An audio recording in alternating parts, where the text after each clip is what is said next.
Thank you for tuning in to OPM Live. I am your host, Verna V. Nickelberry, and OPM Live is an extension of Ordinary People magazine. So today we have a guest, but before we get to that part, I want to thank our sponsors, V Enterprise LLC, Southern Eagle Music Group LLC, It's a Ray's Vision, and Gemstones and Trinkets. So I do hope that you all had a wonderful week and having a wonderful weekend, the beginning day of the weekend. Last week, or the last two times, we introduced OPM Live and the publication. But today we have a guest, and we're talking about entrepreneurship after or before retirement. Our guest is Dr. Sharon Locklear. She's not a stranger. I met Dr. Locklear a few years ago. She trained me in morale and support.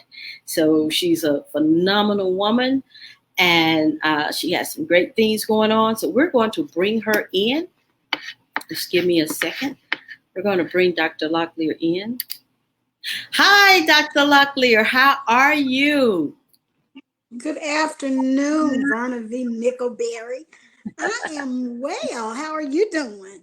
I'm doing great. I'm doing great. I shared a little bit about you and how we met many years ago through the military interest processing station and how you trained me and everything that I know how to do for as volunteering goes.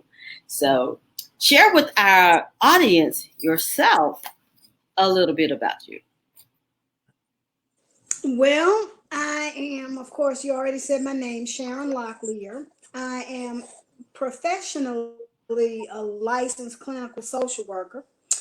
I currently am employed with the Veterans Health Administration, but I am counting the days to retirement. My goal and my plan is to retire January 31st, 2022. So I'm excited about that. And I keep telling people work is getting in the way of my passion, my business, but I've committed myself to working until that date. So that's what I'm going to do. And part of the reason that I'll continue to work until that date is because my work, my job, is financing my business, which is truly my passion. So sometimes you have to look at what's going to benefit you when you step out and say, I want to have a business, particularly when you have no business background whatsoever. And I did not and don't, but I've got good people who are guiding me. So I'm doing, yeah, that's who I am pretty much. I'm a parent and all the children are adults. Right now, I'm subsisting on a 12-year-old boy diet because my grandson is with me for the summer. But I assure you, we are going to the store today and take all our PPE with us because I cannot live on what he lives on. It does not work. But that's who I am. Great. So you are what's it, shelter in place? You're working from home, and how are you enjoying that? Well, I became a virtual employee in February because of expansion, and the program that I work with is expanding by leaps and bounds. I was told that I no longer had an office at the office and to get my stuff and just home. So I was kind of like, oh, well, all right. So this is my first experience working from home and doing this virtual thing. Some days I really enjoy it. Other days I struggle because I think about what am I going to do with all those clothes and shoes that I own? Who's going to see them? And I love shoes. So yeah, and walking around in the house, I try to get up every morning, get myself together, and actually put on some clothes. not work in not work in sweats or stuff of that nature. But sometimes it's kind of hard because when you're just upstairs and then you come downstairs and make right and go into your office, you think about, I'm here by myself. Who's really going to see me? I'm not going anywhere. Why should I continue to have a routine? And what I found as a mental health professional, it is so important for us to maintain a routine during this pandemic, not just let everything go. So my goal is to make sure that I get up, get the shower, do all the personal care stuff, put on decent clothes, which for me might just be a pair of jeans and what I call a cute shirt and some cute shoes or sandals, but still go through the motions as if you are still going to be going somewhere. And that helps me remain grounded and centered. But Absolutely. I think I like working from home. And I Absolutely. know that that's what I'm going to be doing in retirement when I'm traveling. So it's growing on me. I see. I see. I started back in 2014, but I had been working and working from home at the same time. But when I got the opportunity to totally work from home or work for myself from home, it was like, uh, it wasn't a struggle, but I had to realize, I mean, it was like a surprise, so to speak. Oh, okay, so I don't have anywhere to go. I go right in here, Mhm. sit at my desk, and I work. And then finally, it's like a light went off. You can actually now do what you love without feeling guilty Mhm. about doing it because you got to do your job. So when that feeling came over me, I was like, yeah, I can actually now do it openly, unapologetically. And it was like, I really enjoy this. I enjoy what I do. And I totally enjoy it. So retirement is wonderful. It's wonderful that you could be able to retire and be in your right mind for real, and not really, you know, uh, guilty about not going to work. It was, I wouldn't say it was a struggle, but when I realized I really don't have to get up and go to nobody's job, I'm actually Mhm. retired. And it had to really settle in my spirit for a few months. One morning I woke up, I said, I'm retired. I don't I don't have to get up and go anywhere at 5, 6 o'clock in the morning, be somewhere at 7, be there all day. So Mhm. entrepreneurship after retirement for me is awesome. So I have only a few questions to ask you, Dr. Locklear, but I'm gonna stick with Sharon. I've been calling you Dr. Locklear so long, and so there it is. Okay, so what would you say was the driving force that made you want to become an entrepreneur, or as you Oh, become one? that thing that's a that's a not a hard question, but I when I grew up, it was about get your education, get a good government job so you'll have the retirement. And then when you retire, you'll have a check, you'll be able to do the things that you want to do. So that was my thought. I went to school, I worked, I got the good government job, and I did all of that. But as I started looking around back in probably around 2005 or 6, thinking in terms of one day when I retire, what am I going to do? And I understood that my chances of longevity were excellent because my mom lived to be 101. Wow. Although, and I am forever 29, and we've had that conversation before. But I just thought about what I wanted to do, and that retirement thing was not something that I wanted to think about in the traditional terms. I knew that I was going to be relatively young and energetic. I'm really healthy, take no medications or anything. That's fine. So I've thought about, so what am I going to do if I retire? And it was like, I don't want to go home and sit on the couch. I want to travel, I want to give back. And during that time, I was working with a lot of people who were coming back from the war, from Iraq, because I was working for the Army as a therapist. And I thought in terms of, okay, I am doing this mental health thing. So I really thought what was going to happen, I was going to open a mental health practice, and that was what I was going to be doing. A few years later, I got introduced to coaching, and I like the coaching model because people who are interested in coaching or who want a coach don't show up with the mental health issues. As a coach, I realized I wouldn't have to deal with insurance companies and capitation. I wouldn't have to justify 8 visits or 6 visits or however many visits the insurance company allows you, and that I could also be transformational work with people around their issues.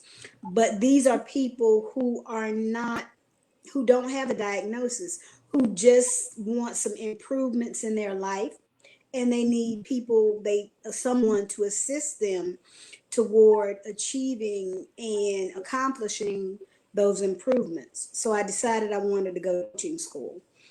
And then that became a big thing because I kept thinking, can I afford coaching school? And the one I wanted to go to was almost $20,000 a year. So, of course, at that time, there were 5 kids at home, 2 in high school, the other 3 kind of like in elementary, middle schoolish. And it was like, how do I afford that? How do I justify that?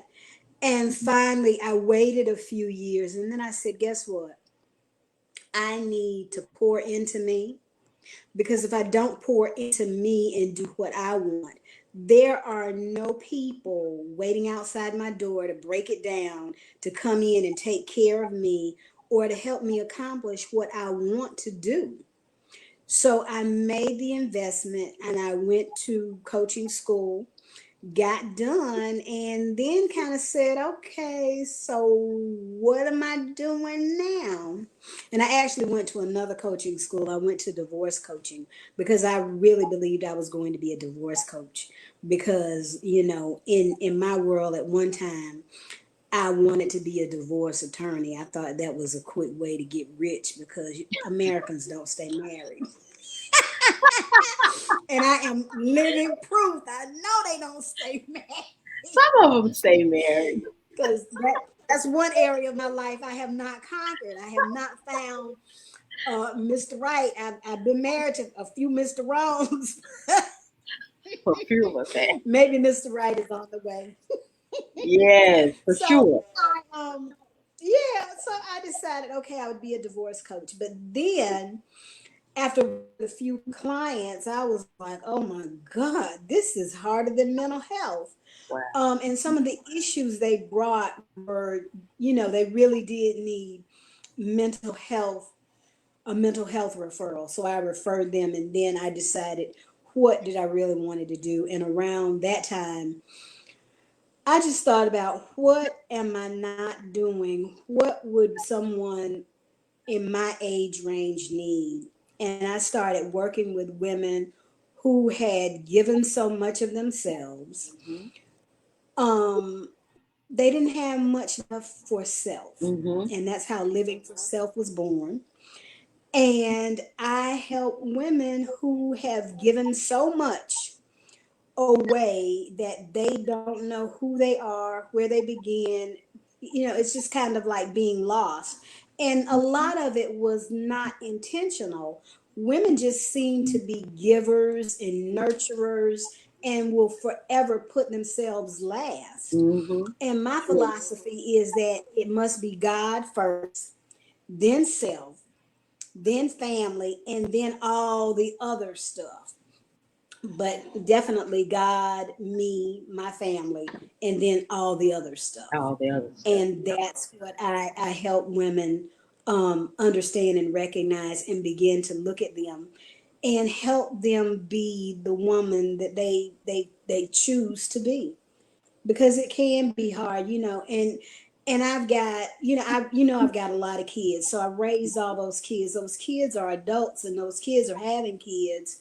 And sometimes, they want me to do this, that, and the other. And I have to really think about, is that what I want? And if it's not, I say no, and I'm okay with it. Mm-hmm. Same You thing have with to other be. people asking me to do things. If it's not something that I genuinely want to do, I'm not going to commit to it. I have to make sure that I am true to myself and that I'm living for me. Because at the end of the day, I don't want to be resentful. I don't want to be angry. I don't want to feel put upon. I just want to wake up and say, okay, thank you, God, for waking me up this morning.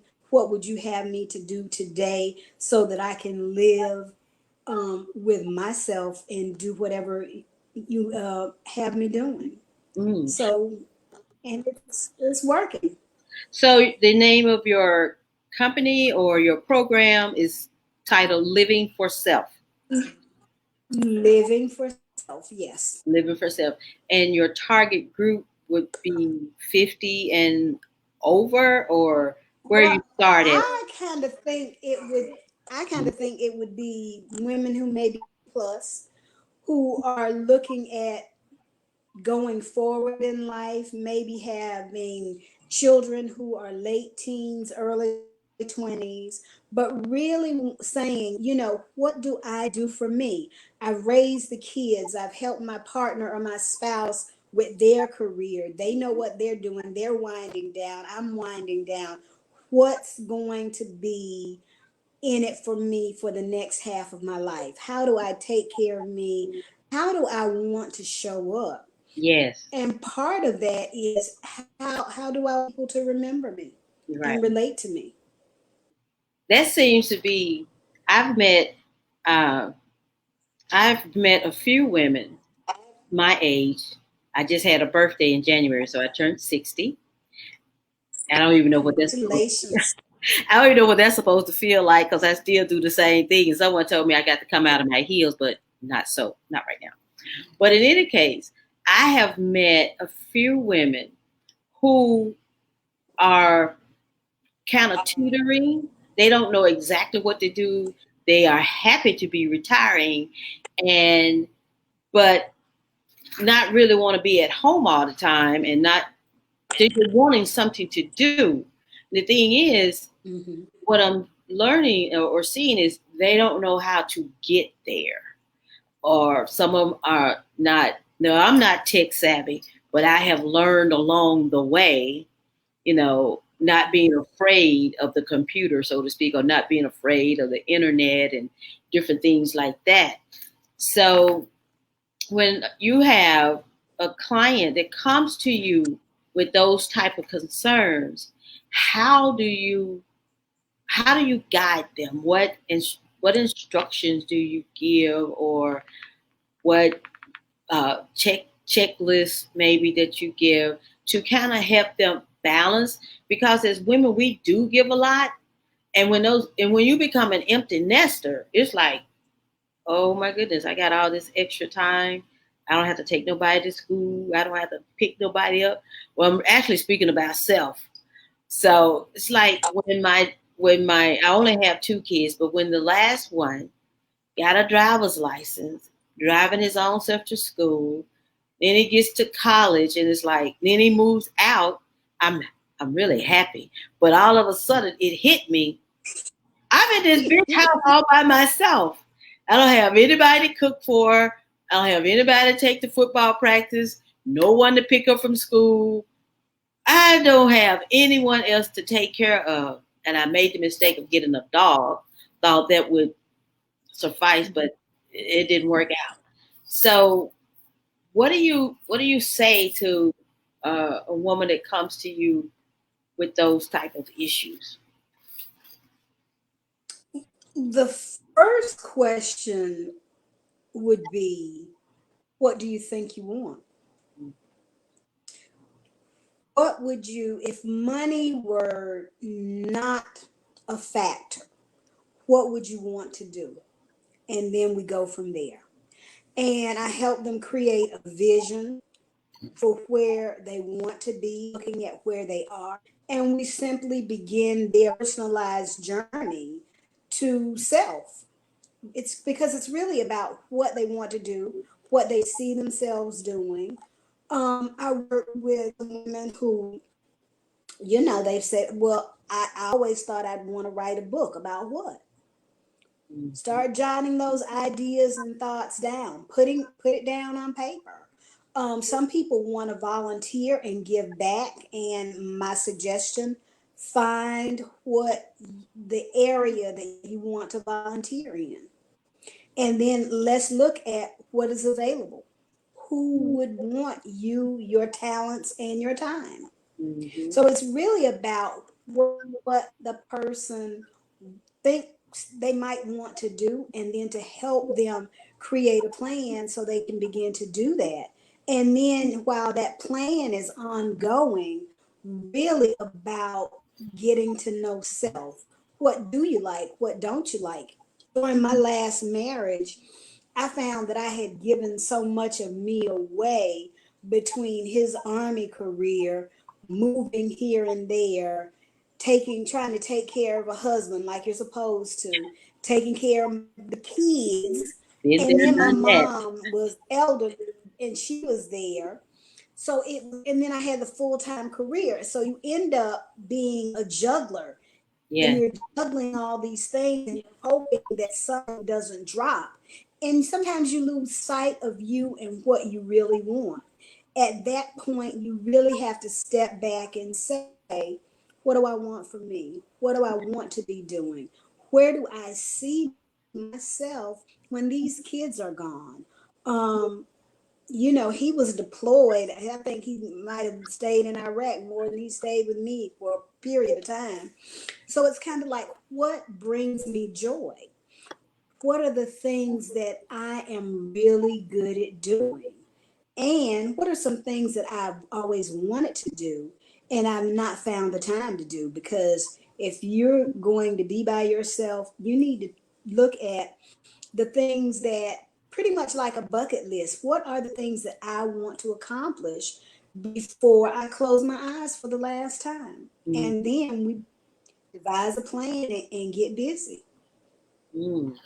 That's for some. That's kind of, once you put them on that plan. Have you had any of them to actually implement the plan, or do they just kind of like sit it aside? Because I know it could be kind of difficult when you have, Yeah, most people, because it's personalized and it's what they really say that they want, Mm-hmm. most people will implement and begin walking toward their journey. Right. There are some people, as we go through the process, realize that, guess what? This is not what I really want. I thought I wanted AB, but I want MN. So then we shift so that they can begin to do those things that they say they want to do. Mm-hmm. I always thought that I was going to write steamy romance novels when I retired because I like reading romance novels. My first book will be published in June. Not romance at all. It's a 40-day journal about living for self and things that we can critically look at ourselves and implement. And I think God chose 40 because I had started out with just 30 days to self, and had a dream, woke up. I'm one of those people. I used to say, I don't dream. And people say everybody dreams. I'm like, well, okay, I don't remember my dreams then. But this dream was so vivid, and the voice was clear, and God just said 40. I'm like, where did that come from? And so, of course, I was like, oh, whatever. And a couple of days later, same dream, awakened, and heard the voice that said 40, 40 days. And I was like, okay, I got it. I understand. So I did 40 days for living for self. And it's just about the little things that we do that we can begin to change so we have more clarity about who we are and how we show up in the world. And it was fun. Some days a little frustrating, but definitely fun. And I've started on the second book, which is still not a steamy romance, but that one is in its infancy. So I'm birthing it as we go. That's wonderful. When you mentioned the 40 days journal, my mind went to the children of Israel, I believe, who had 40. No, that was 40 years. That wasn't 40 days, right? 40 40 years. years. But But that's what I Jesus thought went on the 40-day fast. 40 just has a significance in the Bible. about. Okay. And when you read, you'll find 40, whether it's 40 years or 40 days, but 40 keeps coming up. And although people tell us that it takes 21 days for us to develop a habit, 21 days I think is just the beginning. In order to truly develop a habit and stick with that habit so it becomes a part of us, you really need 40 days. That's a good. And when is that book is going to be released? Your 40-day journal? It will be it will be mid-June. Mid-June. Okay. And Okay. I'm waiting mid-June. It'll be on Amazon. I'm just waiting for them to tell me the exact day because I've not been told the exact day. And you know how, well, you have numerous books, so you know how the book process works. Mm-hmm. I mean, you got little Catherine, well, KK, and my twin girl thinks that you wrote that about her, and I keep saying it wasn't about you, just because your name, it wasn't you. And you've got about 4 books, Vernal, so you know what the process is for editing, printing, and doing all It that. takes a while. Yeah, it takes a while. Even to uh, my second one for Catherine, the Adventure of Catherine Louise Knight. I have it, but I'm kind of stuck. I know how it's going to start in that middle, and I know how it's going to end. I always know the beginning and the end, but it's that middle part that I'm constantly working on in my head. I really should start putting it on paper. I think I did just write down the title. Yeah, I was It about to needs to say be, you need to yeah, commit that to yeah.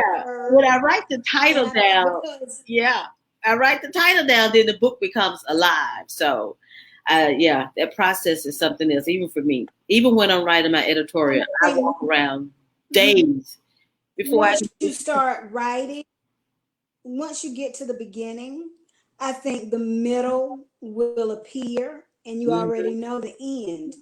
So Yeah. commit it to paper because that's how things need to be done. Hmm. Hmm. Okay, man, that's some great information, Sharon Locklear.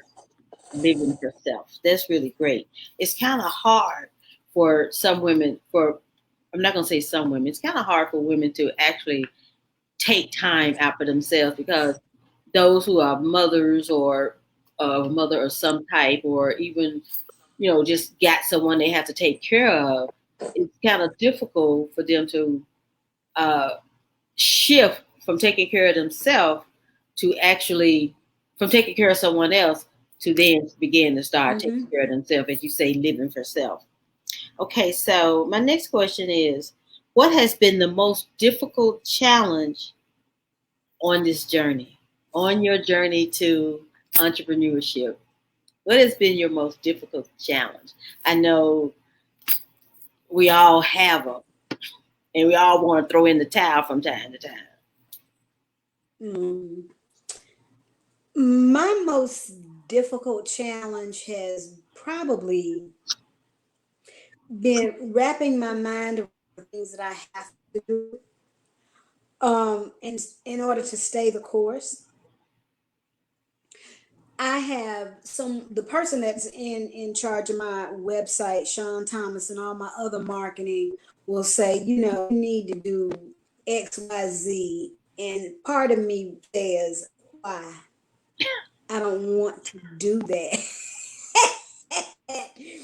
And she'll say, because marketing is important. Yes, it You is. need to do videos, you need to do recordings. And I'm like, I don't want to do that.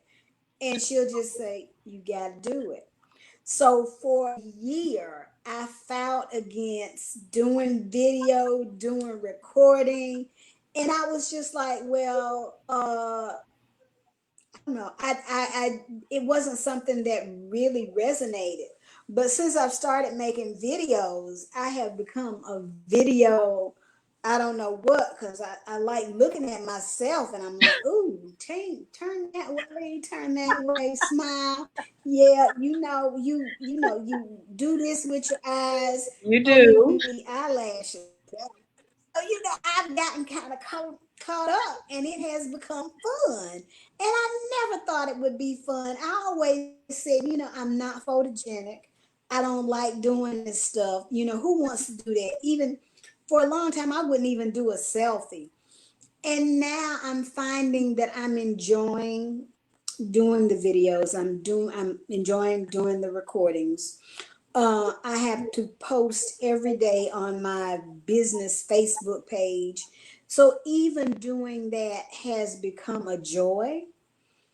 So yeah, my biggest challenge was getting out of my way and doing what the professionals told me that I needed to do.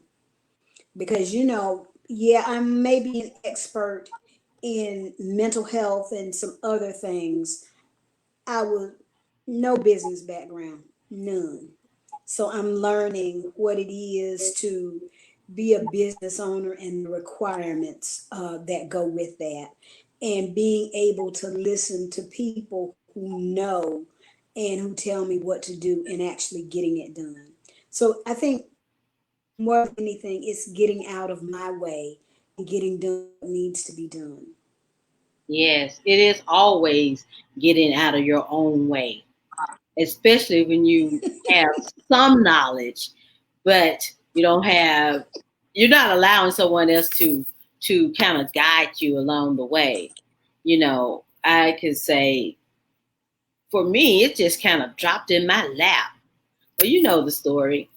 Uh, I'm like, I didn't. Then for me, I was like, God, why you give me this at 45? Why I couldn't have this at 20, 25 or 19 even? So, but then Probably because we weren't ready back then. We were yeah, doing other I stuff. thought about that. I said, well, I had just those two kids and a job, and along the way became a divorcee, and all of that stuff was going on.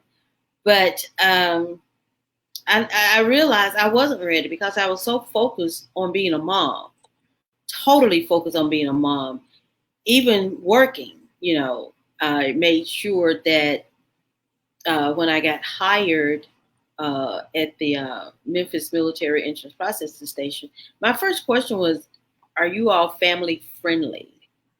Because for me, I had to be there during those spring breaks, winter breaks, Thanksgiving, and all that kind of stuff. If they had said they was not family friendly, that would have been the end of my interview. But had been so good, that it just made it easier for me to work there and have them close by that I can pick them up and take them to the after school program. So once as women, we get through it, all of that stuff, all of that taking care of other people, and then now it comes time for us to take care of ourselves. I think your program, I am looking forward to see what you are offering, your great programs that I know that you are developing. And you have a way Thank you. with your voice is so calm. I've never known you to, even in your most, even when you're upset, your voice is still calm, which is a blessing. That's You can be that's upset. God. If you can be upset and still have a calm voice, it's like I can see where you would easily calm someone down and actually give them exactly what they need. And especially, and I know I'm going back to women, I know men go through the same thing, but your niche is women, correct? Of a certain age. So yeah, I could see all of that just taking place and unfolding, and that it's going to be so wonderful. Your future clients don't know that they are actually getting a great, they're getting a treasure, someone that can actually lead and guide them and calm them down. I know because I've heard you speak, and you have an awesome voice. So wanted to Thank you. know, huh? I said thank you. Yeah, it's true. It's true. It's so true.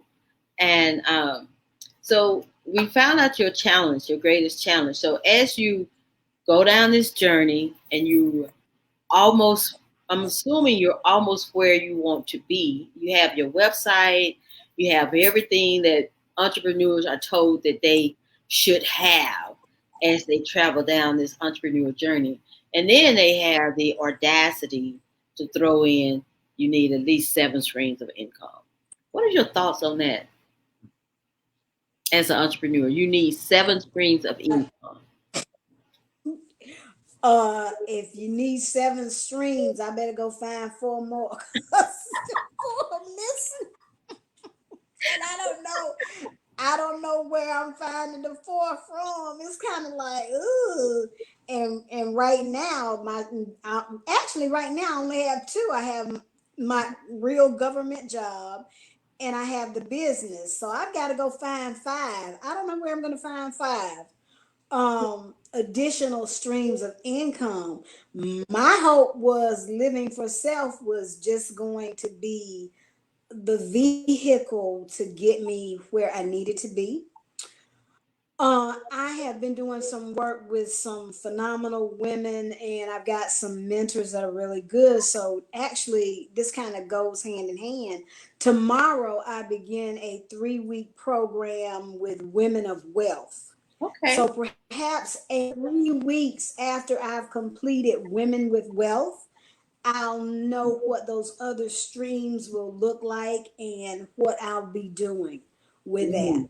That's wonderful. But if you say I need 7, I need to No, go I didn't hunt up say. 5 more. Okay, well, I need to get some more. I know when I first heard that, I was a group because I'm always listening to webinars and all this kind of stuff. And they said, you need 7 screens of income. And I'm like, wow, that's a lot. Especially if you're a new Mhm. entrepreneur or you even thinking about opening a business for yourself, and the buzz is 7 streams of income, and it's like I'm like, how do I do that? How do I create that? And not knowing that once when God gave me the vision for Ordinary People magazine, everything else came from that one vision. Mhm. I'm like, wow, God, you're really doing it. You know, and we all know how God works, how he download creativity, you know, from Mhm. you. You said you had a When you dream. least expect. Yeah, when you least expect it. And then it's like, what? Mhm. I gotta do what? I don't have no money. But God is so faithful that he makes it happen. Mhm. So it's amazing. And then it's such amazing to see you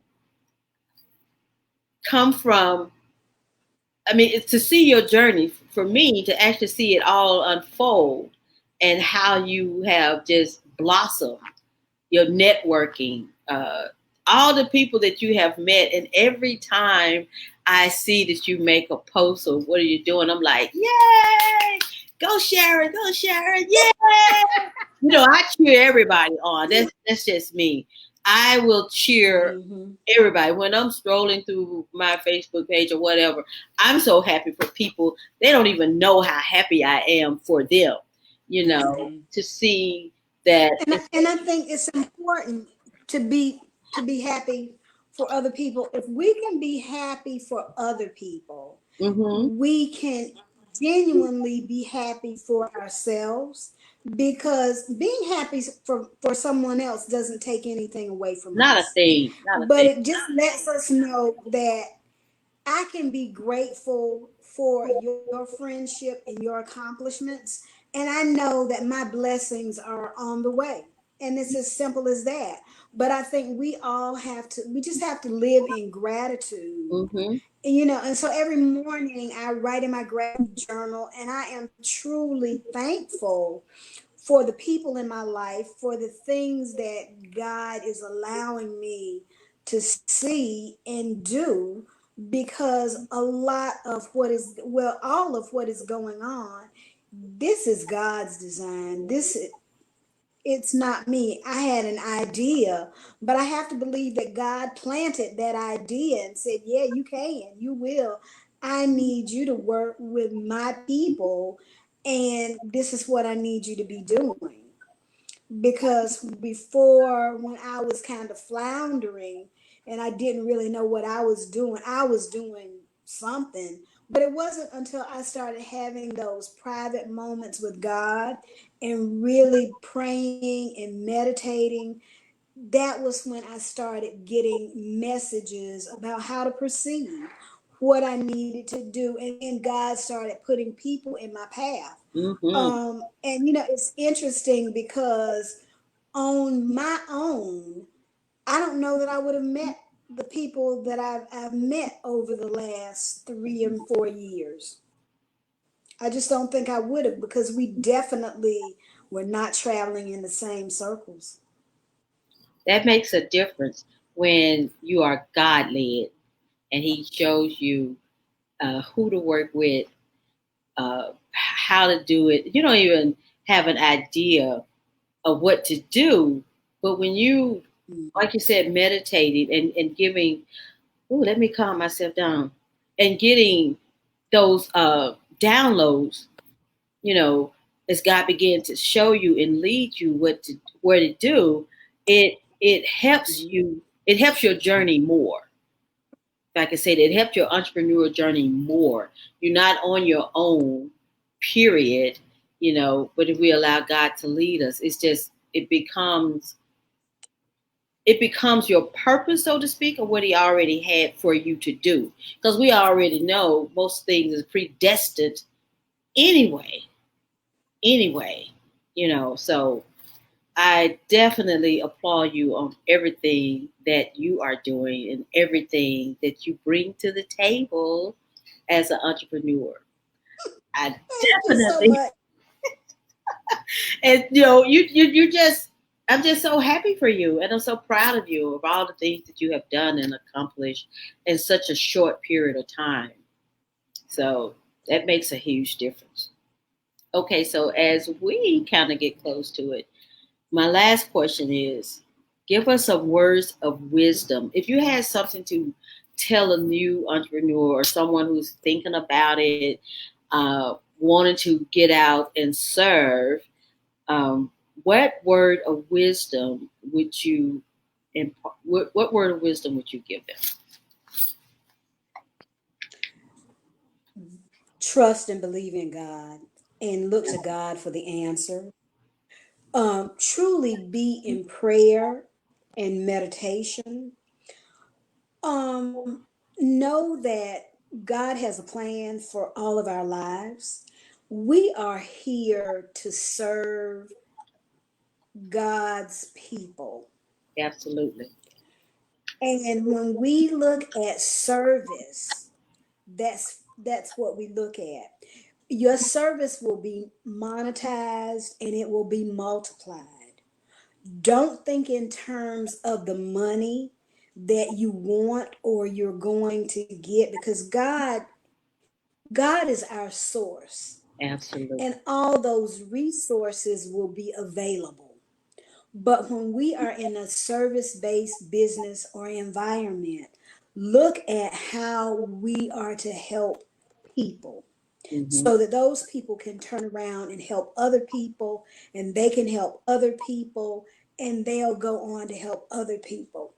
Because I believe that's how life is measured, by the number of people that you touch, so that they can go out and touch. And if you don't believe that you can help someone, whatever you do, do not harm them. Yeah, Don't do anything to anyone that you would not do to yourself. absolutely. The judgment, the criticizing, leave that. That is for God to take care of. Mm-hmm. We are here to work with and help them get where God would have them be. And I really think that that is what our mission is on earth. And if we are helping people, the money will come, the fame, the acclaim, all of those things will be added. But first, be real clear about your service to others as you serve God. Amen. Amen. That's wonderful. That's so wonderful. Well, Dr. Locklear, it has definitely been a pleasure having you on OPM Live. I truly have enjoyed Thank you, thank you. I truly enjoy speaking with you and hearing everything that you're doing. And for our listeners or those that's watching, Dr. Locklear is also the editor in chief of Ordinary People magazine. We met some years ago. She's an awesome That's person. her reminder that I have an article due. That's I'm waiting to hear from God. But get to know her. Ecclesiastics is not easy. Get to know her. She is a phenomenal woman. She really is. So, Dr. Locklear, tell us how we can contact you, your website, what how we can how someone can get in contact with you and learn more about living for self. Go to the website www.sharonlocklear.com. All the contact information is there. They can email me, they can call me. I'm also offering, I think it's a 20-minute free coaching. Um, uh, yeah, free 20-minute coaching session for anyone who's interested or who just wants to begin to think in terms of coaching. What do I want for my life? How do I figure those kinds of things out? And I tell people, yeah, if you want to get in touch with me, go to the website and you can call me, you can email me, and I respond very quickly because one of my pet peeves is if I reach out to folk, I want to be touched immediately. So my goal is to get back in touch with people whenever I can within 24 hours, regardless of what day it might be. Because if you're asking or you have a need, you need that need to be met. Mm-hmm. Absolutely, absolutely, absolutely. Well, Dr. Locklear, again, thank you so much for coming on OPM Live and sharing with us. And we'll be watching, waiting for your book to come out, 40-Day Journal. I believe that's what it's called. So 40 days to living for self. Oh, 40 days living for self. I'll make sure that I put that in the comments. 40 days for living for self.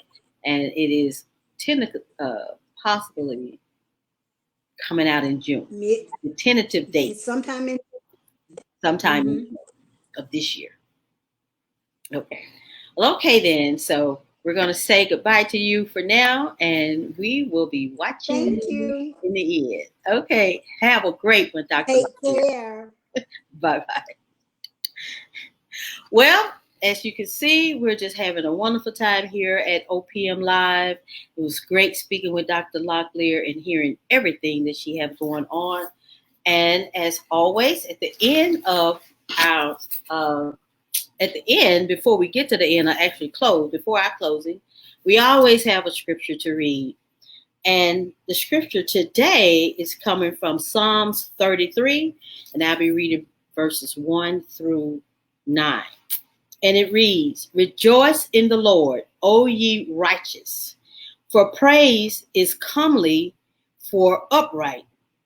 Praise the Lord with harp, sing unto him the psaltery and an instrument of 10 strings. Sing unto him a new song. Play skillfully with a loud noise. For the word of the Lord is right, and all his works are done in truth. I can get excited just reading the word. He loveth righteousness and judgment. Judgment means justice. I see it down here. The earth is full of the goodness of the Lord. By the word of the Lord were the heavens made. By the word of the Lord were the heavens made. The heavens was made by his word. And all the hosts of them by the breath of his mouth. Praise God. He gathered the waters of the sea together as an heap. He gathered them like a heap. He laid up the depth in storehouses. It's wonderful. Let the earth fear the Lord. Let all the inhabitants of the world stand in awe of him. I had to read that one more time. These two verses, I read them earlier today, and I just was feeling it in my spirit. It says, let the earth fear the Lord. Let all the earth fear the Lord. Let all the inhabitants of the world stand in awe of him. Praise be unto God. And the word of God is blessed. Again, this is OPM Live, which is an extension of Ordinary People Magazine. And I am your host, Verna V. Nickelberry, and where we always say the ordinary is the extraordinary. And be blessed, and we will see you next time. Have a wonderful, wonderful weekend. God bless.